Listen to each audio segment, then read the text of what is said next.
Hey everybody, welcome back to another episode of the Sota series.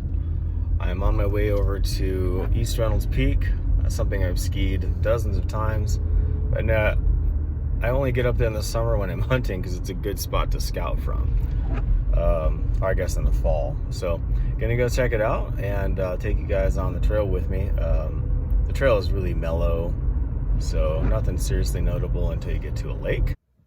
All right guys, it is 13:11 Zulu, so in my time that's 7:11 in the mountain time. And just a little bit, just throwing the boots on.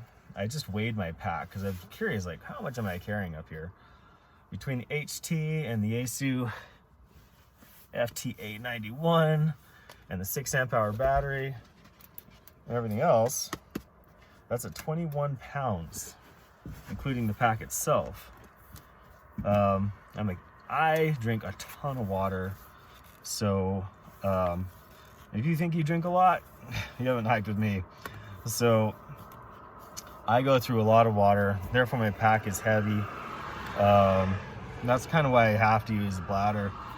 So fortunately though, it is 47 degrees. Okay, and it's August 3rd, which is insane. Usually the hottest hottest month of the year for us. Really wild to see such huge swings. So this is kind of cool. These are glacial canyons, and Big Cottonwood, it's home to 2 ski resorts. You're looking back up the canyon towards Solitude and Brighton. And then if you look up here, this is kind of where that other glacier met. And you can look back there and see those mountains are really just scooped out. And that valley is really cool. Home to a lot of old mines and prospecting tunnels, and national forest checkerboarded with private property from those old mine days. All right, so about a couple miles in, and I was just telling you about all the rain. This trail's never looked so eroded. This gigantic trench that was carved in by the water. Kind of fun to walk with the shadow here. I am about 800 or 900 vertical feet below Reynolds, entering the steeper part of the hike and a little bit more bushwhacky. The main trail that gets people up to this point has definitely narrowed, and most people stop at the lake. It's called Dog Lake, and I like to think that's because people like to let the dogs swim. In the wrong direction there. Let me turn the beam around a little bit. Anyways, I guess you're probably in Arkansas. So, anyways, I think you're probably west of me. So, give me a minute. Let me turn the beam. And we're coming around a little slow. But, yeah, I heard the gentleman there in Detroit, and didn't know who I was going to be talking to, so I was swung north. So, we should be coming around right now. My signal should be coming up pretty well. So, we'll stop it right there. And anyways, good to meet you. Are you in the north part of Arkansas or in the south? I made it to the top. This is East Reynolds Peak, and gonna give you a little bit of a background there. Yeah, this is crazy. So this trailhead was 50 minutes from my door, and I think it took me about a little over 2 hours to come up. Isn't that majestic?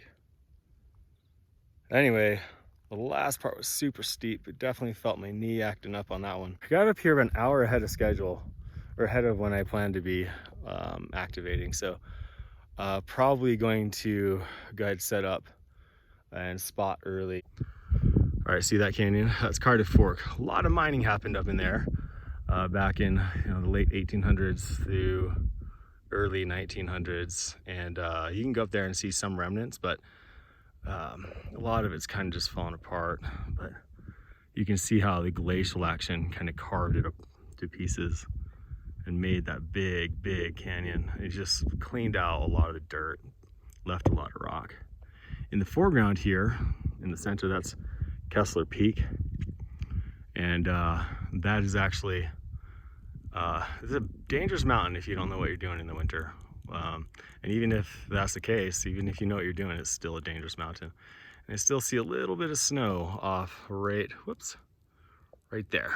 And anyway, there'll be a link.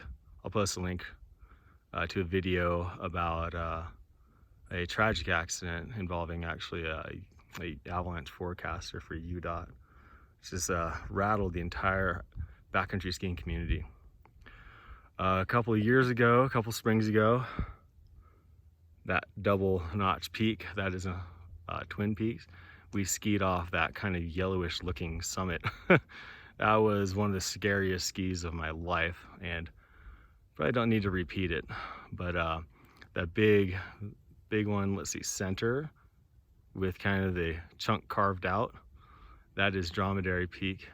And I mean, that's in some of the most treacherous avalanche terrain that we have here. And then I just got to show you these little clouds hanging out over those mountains. Look at that.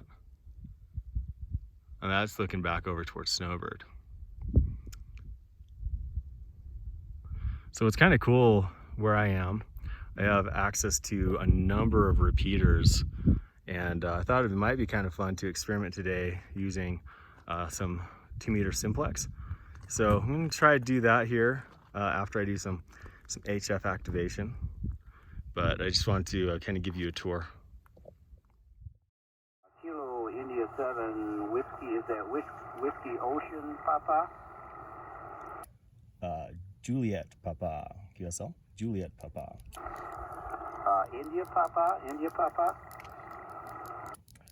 Kilo India 7, Whiskey Juliet Papa. Kilo India 7, Whiskey Juliet Papa. Whiskey Juliet Papa, QSL. Got it. KI7 Whiskey Kilo Papa. Your signal at 5x7, 5x7, 57 QSL.